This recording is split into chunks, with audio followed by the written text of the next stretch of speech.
Татарстанда дрондор Елабуга жана Нижнекамск шаарларындагы ишканаларга кол салды. Бул тууралуу РИА Новости республика башчысынын маалымат кызматына таянуу менен жазды. Эч кандай олуттуу зыян келтирилген жок. Ишканалардын технологиялык процесси үзгүлтүккө учурабады деп айтылат билдирүүдө.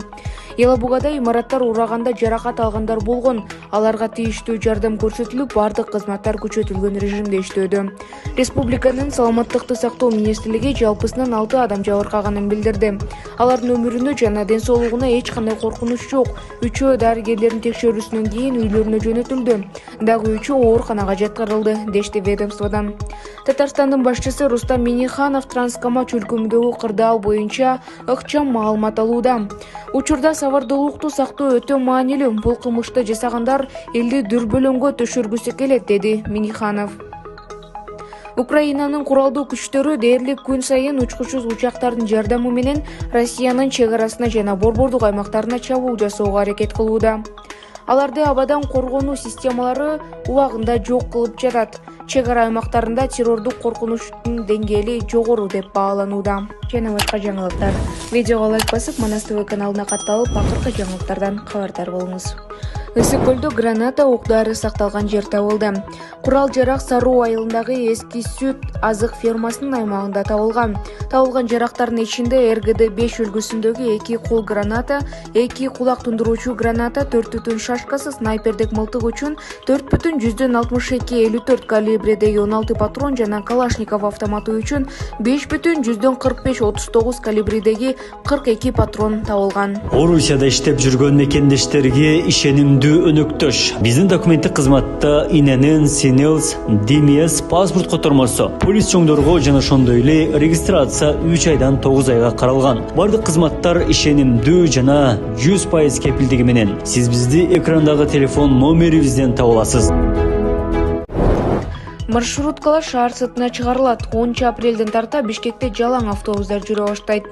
Бишкек шаарынын борбордук көчөлөрүнөн кичи маршруттук каттамдар алынат. Бишкек шаарындагы кичи автобустарды каттамдан чыгаруу жолу менен Борбор калаанын борбордук бөлүгүн бошотуу пландалууда. Ахунбаев көчөсү, 7 апрель көчөсү, Чүй проспектиси, Манас проспектиси менен чектелген алкактан кичи автобустар чыгарылат. Бишкек шаарынын борбордук көчөлөрүнөн кичи маршруттук каттамдардан бошотуунун биринчи этабы үстүбүздөгү жылдын 10 апрелинен тарта пландаштырылууда.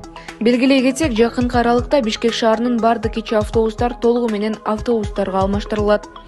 Кичи автобустардын айдоочулары муниципалдык автобустун айдоочусу болуп ишке орношсо болот, бирок окуудан өтүү керек.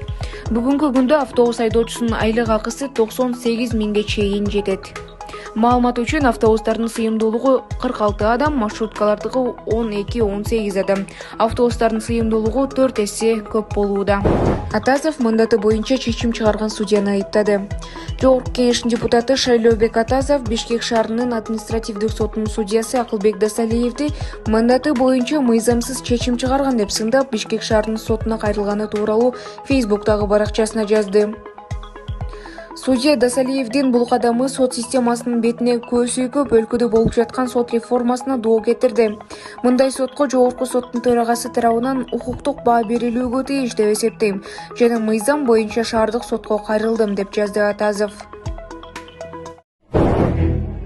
Түркияда балкон түшүп кетип, шайлоодо жеңишке жеткен атка минер каза болду.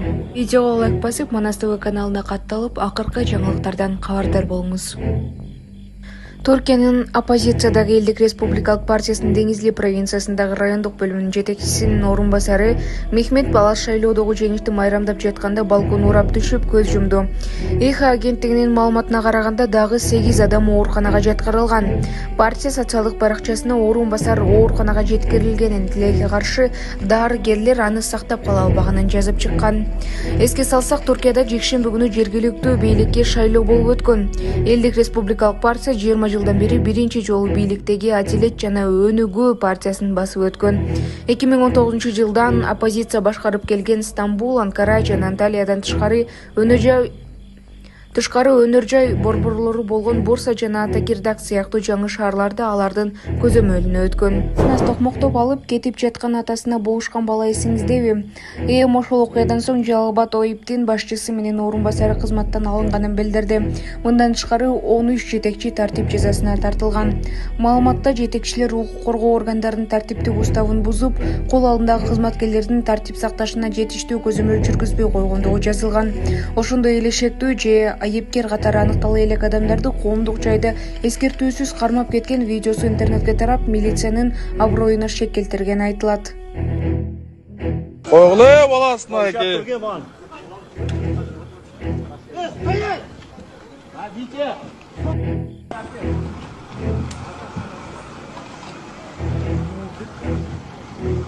Экрамов Бишкектин жолдорундагы чуңкурларга балык бакса болчудай болуп калды. Жогорку Кеңештин транспорт, коммуникациялар, архитектура жана курулуш боюнча комитетинин жыйынында депутат Тазабек Экрамов Бишкектин жолдору боюнча маселе көтөрдү. Бишкектин жолдорундагы чуңкурларга балык бакса же сууга түшсө болчудай. Бишкек ош жолун айтпай эле коеюн, эмнеге жол салгандар сапатына карабайт. Бир жаан каардан кийин чуңкур маселеси башталат, деди ал. Транспорт жана коммуникация министринин орун басары Кыргызбек Бариев бул маселе министрликтин компетенциясына кирбей турганын билдирди. Бишкек ош жолу жөнүндө эмне айтууга болот? Ал жакта да абал ушундай, деди Экрамов. Бариевдин айтымында Бишкек ош жолу 2022 жылы реконструкцияланган. Көптөгөн аймактарда капиталдык оңдоону талап кылат, деди ал. Казакстанда 10 жыл мурун жоголгон кыргызстандык аял табылды. Казакстанда дайынсы жоголгон 36 жаштагы кыргызстандык аял табылды. Бул тууралуу Астананын полиция департаменти кабарлады. Маалыматына караганда, ал Казакстанга 2014 жылы келгенден бери жакындары менен болгон байланыш үзүлүп калган. Табылган кыргыз жараны Кыргызстандын элчилиги аркылуу агасы менен жолуктурулган. Шаардык полиция департаменти мындан башка толук маалымат берген жок. Видеодон 10 жыл мурун жоголгон карындашын таап берген үчүн анын агасы казак полициясына ыраазычылыгын айтып жатканын көрүүгө болот. Маалымат булагы Супер-KG. Кыргыз-Кытай чегарасы 4 апрель күнү жабылат. Бул коңшу өлкөдө Цинмин маркумдарды эскерүү күнү белгилөөгө байланыштуу болуп жатат. Торугар жана Эркечтам өткөрүү пунктлары 5 апрелден тарта кайра жанданат. Крокустагы теракттан кийин 70 кыргызстандык Россияга кирбей калды. Алардын укуктары бар. Эгерде чет өлкөнүн жараны кооптуу көрүнсө же телефонунун ичинде кооптуу маалыматтар болсо, аны киргизбейт. Ушуга байланыштуу жалпы 69 жаран кирбей калган, деди. Ал эми эмгек, социалдык камсыздоо жана миграция министринин орун басары Бакыт Дарманкул уулу бул окуяга байланыштуу Россияда мигранттарга карата текшерүү чаралары күчөтүлүшү мүмкүндүгүн билдирди. Камчыбек Ташиев: коррупцияга каршы күрөштөн мамлекетке түшүп жаткан сумма 100 миллиард сомдон ашып кетти. Камчыбек Ташиев жакында кайсы коррупционерден бюджетке канча акча өндүрүлгөнү жарыяланарын билдирди. Мына ошол тизмеден ар ким өзүнүн мамлекетке канча акча бергенин анын көрө алат. Бул биздин жарымын сол чөнтөк ооруп жырга батышат дегендерге берген жообубуз болот. Жеке мен турганда мамлекеттин 1 сомун дагы жедирбейм. Буга мен 100% кепилдик берем, деди УКМК төрагасы. Атазов мандаты боюнча чечим чыгарган судьяны айыптады. Жогорку Кеңештин депутаты Шайлообек Атазов Бишкек шаарынын административдик сотунун судьясы Акылбек Дасалиевди мандаты боюнча мыйзамсыз чечим чыгарган деп сындап, Бишкек шаарынын сотуна кайрылганы тууралуу Фейсбуктагы баракчасына жазды. Судья Дасалиевдин бул кадамы сот системасынын бетине көз үйкөп, өлкөдө болуп жаткан сот реформасына доо кетирди. Мындай сотко жогорку соттун төрагасы тарабынан укуктук баа берилүүгө тийиш деп эсептейм жана мыйзам боюнча шаардык сотко кайрылдым, деп жазды Атазов.